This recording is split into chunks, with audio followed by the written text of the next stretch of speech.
Love जिहाद की शिकार हजारों लड़कियां। नाम कुछ भी हो सकता है। श्रद्धा, तुनिशा, रबिता, उर्वी, उमा, वो भी जिनके नाम इस सूची में अभी नहीं हैं।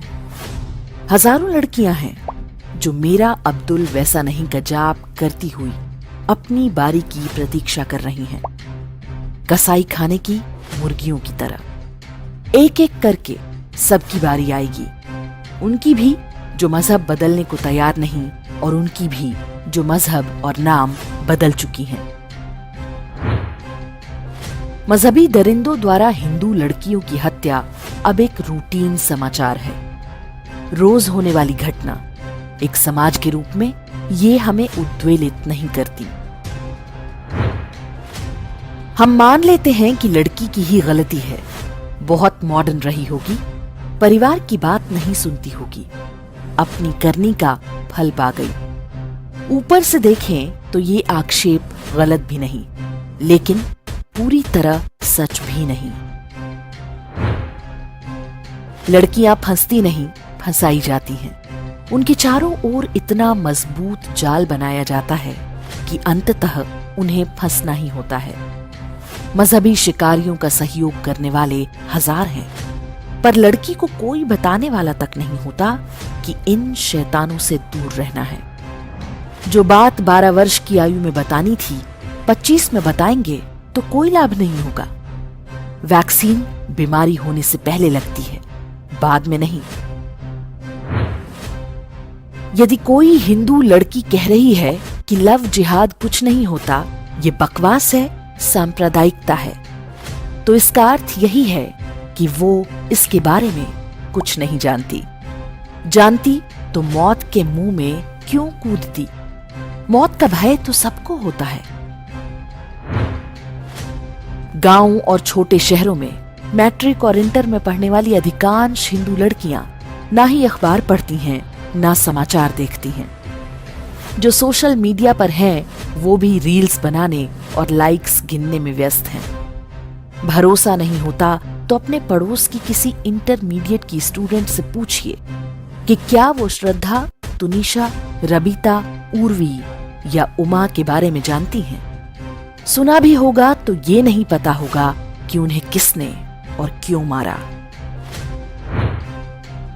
माता पिता चुप रहना उचित समझते हैं। उनमें से किसी एक ने साहस भी दिखाया तो दूसरा ये कहकर उसे चुप करा देगा कि वो बच्चे को घृणा करना सिखा रहा है।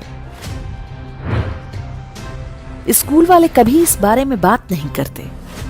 किसी ने किया भी तो कहा जाएगा कि वो क्लासरूम में हिंदू मुस्लिम करते हैं।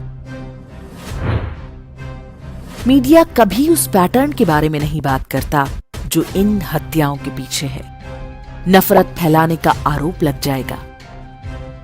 जिन सामाजिक संस्थाओं से आशा की जाती है, वो स्वयं ही मतिभ्रम का शिकार है। उन्हें लगता है कि सबका डीएनए एक है, केवल पूजा पद्धति का ही तो अंतर है। आरती करो या नमाज पढ़ो, एक ही बात है।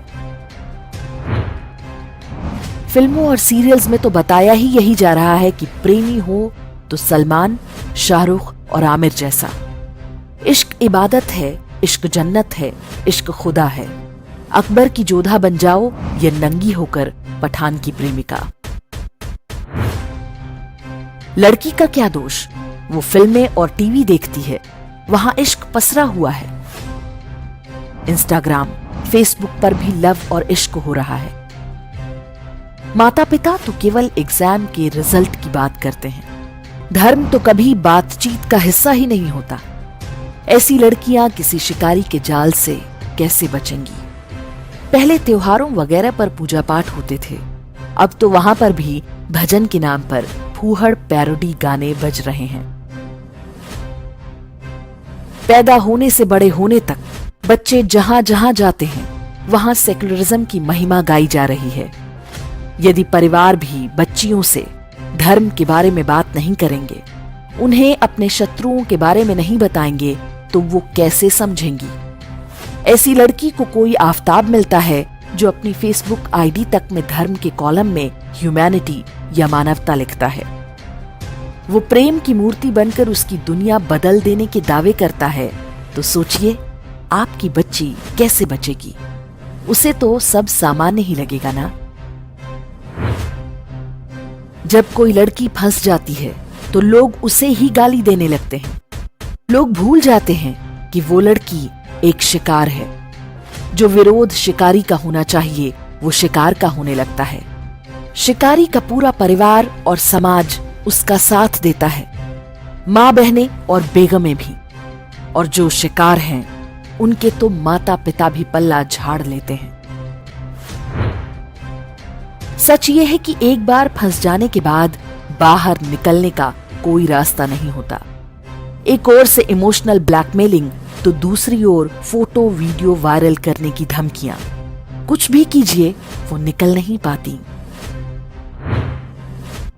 पति के घर की जमीन में दबाई गई हूं, सूटकेस में भरकर फेंकी गई हूं या फ्रिज में रखी गई हूं। इन अभागी लड़कियों पर आप भले ही हंस लें, लेकिन भारतीय सभ्यता पर हो रहे इस विधर्मी आक्रमणकारियों का कुछ नहीं बिगाड़ सकते। हो सकता है कि कल आप भी उनकी चपेट में आ जाएं। एक समाज के रूप में हमें समझना होगा कि लव जिहाद की घटनाएं उसी इस्लामी आक्रमण का हिस्सा हैं जिसकी शुरुआत मोहम्मद बिन कासिम ने की थी। उसने भी सिंध के राजा दाहिर की बेटियों के साथ ये सब किया था। सूटकेस या फ्रिज में लाश बनकर पड़ी लड़कियों को आप भले ही कोस लें, इस भयंकर बीमारी को दूर नहीं कर सकेंगे। इसे दूर करने के लिए आपको पीड़ित का नहीं, शिकारी का विरोध करना होगा। अपने बच्चों को बताइए कि वो मजहबी समुदाय के टारगेट पर हैं। उन्हें समझाइए कि एक किताब बताती है कि काफिर को धोखा देने से जन्नत मिलती है। अपने पास पड़ोस और रिश्तेदारों में इस खतरे पर चर्चा कीजिए। प्रण कीजिए कि आप हर सप्ताह कम से कम एक बच्ची या उसके माता पिता से इस खतरे के बारे में बात करेंगे।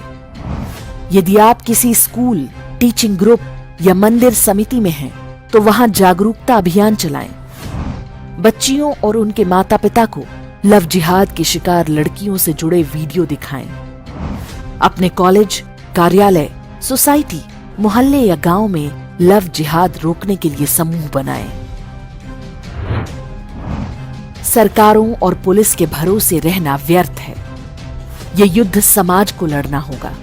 इस युद्ध की शिकार लड़कियों पर हंसकर तो आप शत्रु का ही मनोबल बढ़ा रहे हैं।